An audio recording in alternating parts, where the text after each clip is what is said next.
Hello students, welcome to our YouTube channel commerce with Kanojia ma'am. तो students, आज का जो हमारा टॉपिक है वो है contract with minor is absolutely void. इसके बारे में चर्चा कीजिए, डिस्कस कीजिए। ठीक है, तो कॉन्ट्रैक्ट विद माइनर यानी माइनर मीन्स 18 एज से कम वाला पर्सन। ठीक है, तो एक 18 एज से कम वाले के साथ अगर आप कॉन्ट्रैक्ट करते हैं वो एब्सोल्युटली वॉइड माना जाता है। इसके बारे में अपने विचार रखिए। ठीक है, तो ये है बीकॉम में आने वाला क्वेश्चन, जो शॉर्ट क्वेश्चन है, एक कभी कभार से लॉन्ग में भी दिया जाता है। तो देखिए, चलिए स्टूडेंट, हम करते हैं इस बात पे डिस्कस कि contract with minor is absolutely void, कि माइनर के साथ जो कॉन्ट्रैक्ट कोई भी किया जाएगा वो एब्सोल्युटली वॉइड माना जाएगा। ठीक है, आगे देखिए, चलो पढ़ते हैं इसके बारे में क्या है। Contract with a minor is absolutely void because according to section 11 a minor is not competent to make a contract। कि जो एक माइनर होता है वो competent नहीं होता, योग्य नहीं होता एक कॉन्ट्रैक्ट करने के लिए। ठीक है, कंपिटेंसी वाला आपने चैप्टर पढ़ा होगा, कंपिटेंसी ऑफ कॉन्ट्रैक्ट। उसके अंदर होता है कि एक माइनर कॉन्ट्रैक्ट नहीं कर सकता। ठीक है, तो इसलिए वो कंपिटेंट नहीं होता एक कॉन्ट्रैक्ट करने के लिए।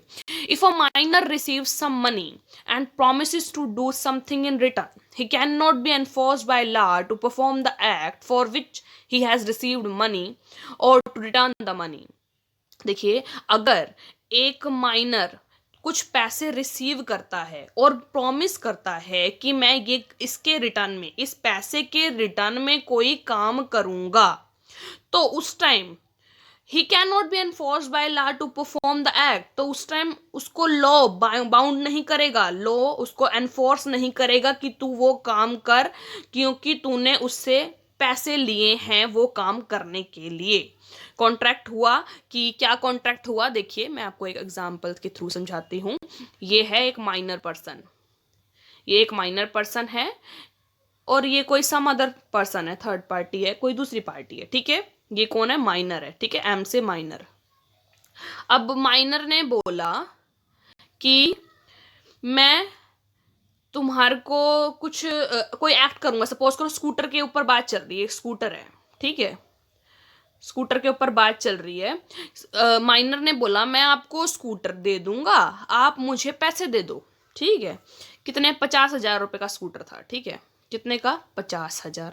थर्ड पार्टी ने माइनर को 50,000 रुपए दे दिए, इसके पास आ गए 50,000 रुपए। ठीक है, अब ये माइनर है, इसने कॉन्ट्रैक्ट किया। ठीक है, लेकिन सामने वाले को ये पता होना चाहिए कि वो माइनर है, उसके साथ में कॉन्ट्रैक्ट एलिजिबल नहीं होता, वॉइड होता है ऑलवेज।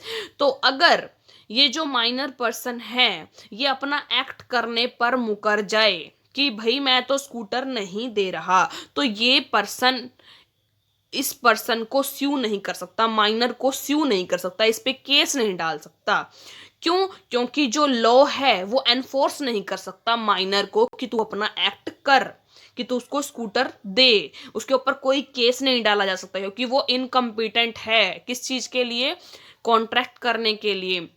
तो कोई भी लॉ, कोई भी कानून एक माइनर के ऊपर दबाव नहीं डाल सकता, एनफोर्स नहीं कर सकता कि तू उस अपना एक्ट कर, यानी कि स्कूटर दे, या फिर जो 50,000 रुपए तूने उससे लिए हैं वो मनी उसको रिटर्न कर। ठीक है, तो अब समझ में आ गया कि माइनर के साथ कॉन्ट्रैक्ट अगर आप भी कर रहे हो, आप सोचना अगर आप पे आने वाले टाइम में आपको कोई कॉन्ट्रैक्ट करना पड़े, कॉन्ट्रैक्ट में मान लो किसी से सामान लेना है, आपको स्कूटर लेनी है, बाइक लेनी है किसी से। ठीक है, तो आप 18 से कम वालों के साथ कॉन्ट्रैक्ट कर रहे हो, तो ये बात ध्यान में रखना कि अगर वो अपना एक्ट नहीं करता तो आप उसको स्यू नहीं कर सकते, उसके ऊपर केस नहीं डाल सकते, क्योंकि लॉ ये एनफोर्स नहीं कर सकता उसे कि तू भाई अपना एक्ट परफॉर्म कर जो तूने प्रॉमिस किया था, या फिर तू जो पैसे लिए हैं वो रिटर्न कर। ठीक है, समझ में आ गया, क्योंकि वो माइनर है। लॉ जो लॉ है उसके नज़र में, उसके माइंड में वो एक बच्चा है, 18 से कम वाला जो क्या है, बच्चा है, और बच्चे के साथ जो कॉन्ट्रैक्ट है वो वॉइड होता है। ठीक है, आगे देखिए, कहाँ तक कर लिया था हमने? If a minor receive some money and promises to do something in return, he can not be enforced by law to perform the act for which he has received money और to return the money. Money के लिए भी, उसको return करने के लिए भी नहीं एनफोर्स कर सकते, ठीक है। द केस ऑफ मोहरी बीबी, अब कुछ केस पढ़ेंगे हम इसके अंदर इस चीज को। The case of Mohori Bibee versus Dharmodas Ghosh is an important illustration. इसके रिगार्डिंग जो मोहरी बीबी और धारमोट घोष का जो एग्जाम्पल है, इलिस्ट्रेशन है, वो एक इम्पॉर्टेंट इलिस्ट्रेशन है समझने के लिए इसको, कि contract with the minor is absolutely void. In this case a minor Dharmodas mortgage his house in favour of Brahmodatt husband of Mohori for a loan of 20,000। देखिए क्या है, एक एग्जाम्पल के थ्रू समझाते हैं। जस्ट देखिए, ये है धार मोड, ठीक है, कौन है? धार मोड। और ये है लेस देन 18, ठीक है, ये है एक माइनर। कौन है ये? माइनर पर्सन है, ठीक है। और उसने कॉन्ट्रैक्ट करा है ब्रह्मदत्त के साथ, जो मोहरी बीबी का कौन है? हस्बैंड है, ठीक है। इसने कॉन्ट्रैक्ट करा, क्या कॉन्ट्रैक्ट करा है कि जो माइनर ने ना अपना घर गिरवी रखा है, अपना माइनर का क्या है? हाउस है, गिरवी किसके पास रखा है? ब्रह्मदत्त के पास रख लिया, और इसको बोला है कि तू घर रख ले एक बारी और मेरे को 20,000 रुपये का लोन दे दे, ठीक है, 20,000 रुपये का मुझे लोन दे दे, क्योंकि माइनर को जरूरत है, 20,000 रुपये चाहिए। तो इसने बोल दिया कि मुझे 20,000 रुपये दे दे और एक बार घर गिरवी रख ले, मॉर्गेज पे रख ले, ठीक है। तो जो ब्रह्मदत्त था ना, जो मनी लैंडर है, यानी मनी दे रहा है जो, इसने एक बार 8,000 रुपये दे दिए इसको, कि भाई 20,000 में से एक बार 8,000 रुपये रख ले, ठीक है। और घर मॉर्गेज है अभी उसी के पास, ठीक है, 8,000 रुपये दे दिए, ठीक है। तो अब इसके बाद क्या होता है, तो आज अब पढ़ते हैं। जो ये ब्रह्मदत्त है, ये मोहरी बीबी का हस्बैंड है, ठीक है। तो क्या है, इसने इसके पास अपना घर रखा, माइनर का घर है, ठीक है। माइनर ने 20,000 रुपये के लिए उसको मॉर्गेज पे रखा, तो मनी लैंडर जो ब्रह्मदत्त है, उसने उसको 8,000 रुपये एक बार एडवांस पेमेंट कर दिए उस 20,000 में से। और फिर आगे देखो क्या है, उसके पास मॉर्गेज है घर। अब देखो क्या होता है, out of which the mortgage money lender paid the minor a sum of 8,000. Subsequently, Dharmod sued for setting aside the mortgage, stating that he was underage. फिर धारमोड ने एक केस सेट कर दिया, क्या स्यू कर दिया, कि मैं हूँ अंडर एज, यानी मैं 18 से कम हूँ।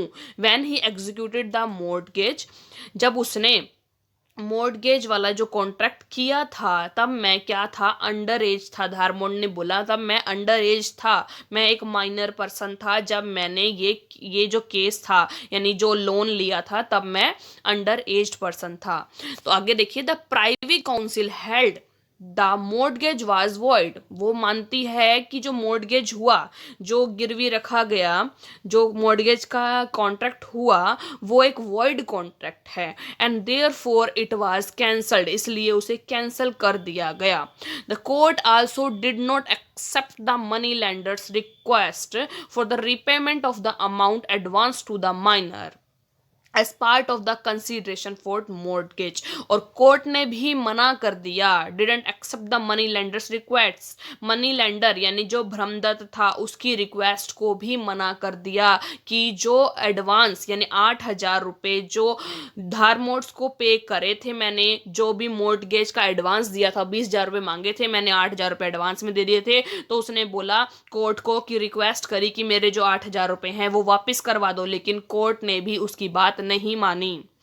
The defendant claim that Dharmodas, defendant कौन है? ब्रह्मदत्त है, ठीक है। The defendant claim that Dharmodas has declared to be major when the contract was made.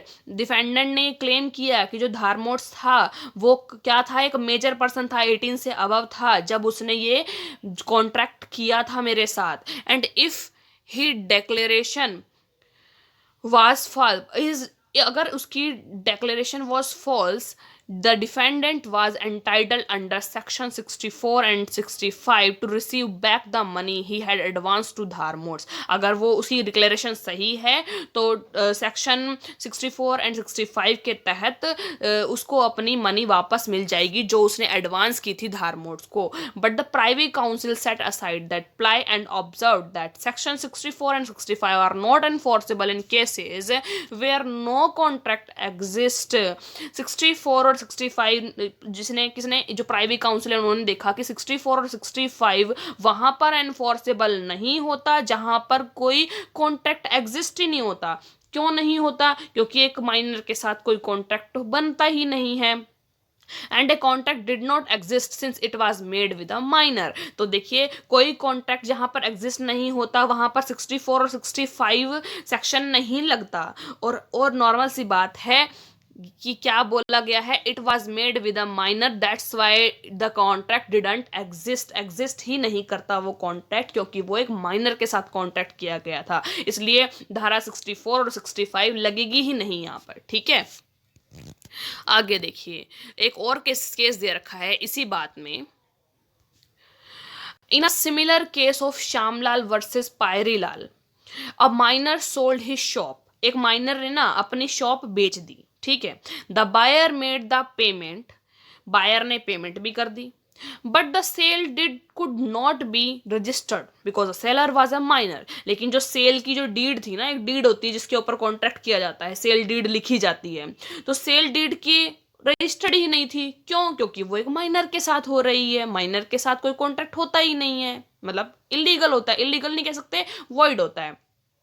When the buyer filed a suit, the contract, जब बायर ने स्यू किया उस पर्सन को, यानी माइनर को, जब केस डाला उसके ऊपर, the court held that the contract with a minor is void, कि जो आपने माइनर के साथ कॉन्ट्रैक्ट किया है वो एक वॉइड कॉन्ट्रैक्ट है। And the money that has been paid can not be reclaimed, और जो मनी आपने उसका घर खरीदने के लिए उसको दी थी वो अब रिक्लेम्ड नहीं है, वो आपको वापस नहीं मिलेगी। ठीक है, this law is enforceable in case of a suit against a minor who has not fulfilled his part of the contract। ये जो लॉ है कब एनफोर्सेबल होता है? तभी एनफोर्सेबल होता है in case of suit against a minor who has not fulfilled his part of contract, जिसने अपना मतलब कॉन्ट्रैक्ट का पार्ट पूरा नहीं किया है। That is before the minor's obligation is complete, जब तक माइनर की ऑब्लिगेशन है, उत्तरदायित्व है, वो कंप्लीट ना हो जाए उससे पहले। बट देखिए अब एक आगे चीज और है, but if the minor has fulfilled his obligation, अगर माइनर ने मान लो स्कूटर देना था, स्कूटर वाली बात चल रही थी हमारी, स्कूटर देना था और माइनर ने स्कूटर दे दिया और सामने वाले ने 50,000 रुपए से नहीं दिए, तो कोर्ट उसे क्या करेगी? एनफोर्स कर सकती है कि आपने जब उससे स्कूटर ले लिया तो आप उसे 50,000 रुपए दो। यानी कि माइनर के हक के लिए तो कोर्ट लड़ेगी कि भाई उस बंदे ने 18 से कम वाला था, उसने अपनी ऑब्लिगेशन होता है उत्तरदायित्व, तो उसने अपने ऑब्लिगेशन पूरी कर दी है, स्कूटर आपको दे दिया है, तो आप भी अपने 50,000 रुपए दो। ठीक है, और अगर नहीं दे रहा है तो उसको स्यू करेंगे। ठीक है, देखो क्या बोलता है यहाँ पर, ये देखो ध्यान से पढ़ना।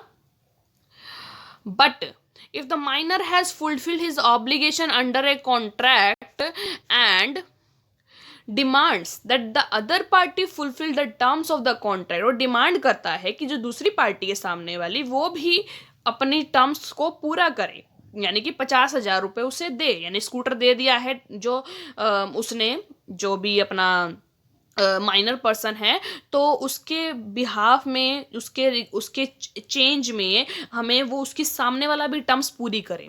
The law is on the minor side, उस टाइम पे जो लॉ है वो माइनर के साइड में हो जाता है, माइनर के साथ हो जाता है। And the concern party is enforceable by law to carry out the is promise, और लॉ उस टाइम माइनर के साथ में होता है। लॉ कहता है कि सामने वाला पर्सन जिसके साथ कॉन्ट्रैक्ट किया है माइनर ने, वो एनफोर्सेबल है, क्योंकि माइनर ने अपनी जो भी कंडीशन थी, अपना प्रॉमिस फुलफिल कर दिया है, तो आप एनफोर्सेबल हो कि आप अपना भी काम पूरा करो, सामने से जो कंसिडरेशन है उसको पे करो, 50,000 रुपए उस माइनर को दो। ठीक है। For example if A who is a minor gives a loans against a mortgage, A एक जो माइनर पर्सन है वो एक लोन देता है मोर्टगेज के against, then he reserves the right, उसके पास फिर राइट आ जाते हैं टू द थिंग और the property held under mortgage, जो मोर्टगेज के अंदर जो प्रॉपर्टी रखी गई है या तो वो अपने पास रख ले अगर आप वो क्लेम नहीं दे रहा है, या फिर क्लेम दे, वो claim the money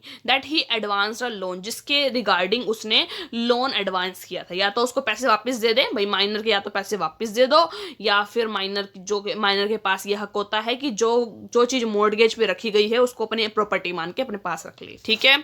in a nutshell an agreement with a minor is a void, बोल सकते हैं कि एग्रीमेंट जो है ना माइनर के साथ वो वॉइड है, बट नॉट इलीगल, लेकिन इलीगल नहीं है। ठीक है। वॉइड है लेकिन इलीगल नहीं है। But if a minor takes a loan and pay it back he can not later claim the money he has repaid on the apply, कि अगर माइनर एक लोन लेता है और उसको बैक वापस कर देता है, he can not later claim the money he has repaid on the apply that he was a minor when the loan was given to him, तो फिर उस टाइम वो लेटर क्लेम नहीं कर सकता कि उसको वापस रीपे करे, क्योंकि ही वाज ए माइनर, क्योंकि वो उस टाइम पे माइनर था जब उसको लोन दिया गया था। ठीक है स्टूडेंट, तो आई होप ये दो एग्जाम्पल जो मैंने आपको समझाए हैं उसके थ्रू आपको ये पता चल गया होगा कि contract with a minor is absolutely void. वैसे तो देखो बुक में अगर आप पीछे चेक करोगे ना, तो जो ये क्वेश्चन है ना, देखो बताती हूँ, जो ये क्वेश्चन है, एक मिनट, जो ये क्वेश्चन है contract with a minor, contract with a minor is absolutely void discuss, वैसे ये शॉर्ट क्वेश्चन में दिया हुआ है, यानी कि 4 मार्क्स का क्वेश्चन आ सकता है। ठीक है। तो शॉर्ट में आता है तो आप इसको जस्ट 2 एग्जांपल दिखा के आप आराम से इसको बड़ा बड़ा बता के बता सकते हो 4 मार्क्स में। लेकिन कभी कभी ऐसा होता है, क्योंकि मेरे साथ ऐसा हुआ था जब मैंने एग्जाम दिए थे बीकॉम सेकेंड ईयर के, तो शायद ये क्वेश्चन 16 मार्क्स के क्वेश्चन में आया हुआ है, contact with a minor is absolutely void discuss. तो हम ये उस टाइम ये सोचते हैं कि 16 मार्क्स में इतने छोटे से क्वेश्चन को हम कैसे अटेम्प्ट करें। तो उसको अटेम्प्ट करने का तरीका देखो क्या है, आपको एक बार थोड़ा सा तरीका समझा देती हूँ इस क्वेश्चन को अटेम्प्ट करने का। कि अगर ये क्वेश्चन आता है तो फर्स्ट ऑफ ऑल आप ऐसे ही इसकी हेडिंग बनाएंगे। ठीक है। हेडिंग बना के आप इसके बारे में थोड़ा सा लिखेंगे कि कॉन्ट्रैक्ट जो माइनर के साथ होता है वॉइड नहीं, वॉइड होता है प्रॉपर। ठीक है। क्योंकि सेक्शन 11 के थ्रू माइनर के साथ कॉन्ट्रैक्ट करना सही नहीं है, क्योंकि वो क्या होता है, इनकम्पिटेंट होता है। ठीक है। इतना सारा उसके बारे में लिख देंगे। ठीक है। फिर उसके बाद आप उसको समझाएंगे दोबारा कि contract with the minor is absolutely void, example number 1, example number 2, फिर अपने तरफ से उसका कंक्लूजन निकाल के, कंक्लूजन की हेडिंग डाल के, फिर उसके आप ये लिख सकते हैं कि कंक्लूजन में हम ये कह सकते हैं कि जो कॉन्ट्रैक्ट करते हैं माइनर के साथ वो वॉइड है बट इलीगल नहीं है। अगर माइनर के बिहाफ पे सोचा जाए तो लॉ उसके साथ होता है, और लॉ कहता है कि अगर माइनर ने अपनी ऑब्लिगेशन पूरी कर दी है तो सामने वाले को हम एनफोर्सेबल कर सकते हैं, लॉ एनफोर्सेबल कर सकता है कि वो अपनी भी डीड कंप्लीट करे। ठीक है। ऐसा कुछ करके आपने, अगर 16 मार्क्स का क्वेश्चन आता है तो इस तरीके से ये अटेम्प्ट कर दे रहा है। ठीक है। वैसे बुक के अंदर ये क्वेश्चन कितने में दे रखा है, 4 मार्क्स में दे रखा है, शॉर्ट क्वेश्चन में दे रखा है। ठीक है स्टूडेंट्स, तो आई होप स्टूडेंट्स आपको आज की जो ये वीडियो है contract with minor is absolutely void ये समझ में आ गई होगी अच्छे से। तो अगर वीडियो अच्छी लगी हो तो ज़्यादा से ज़्यादा मेरी वीडियो को लाइक करिए, शेयर कीजिए, सब्सक्राइब कीजिए मेरे चैनल को commerce with Kanaujia ma'am. Thank you students.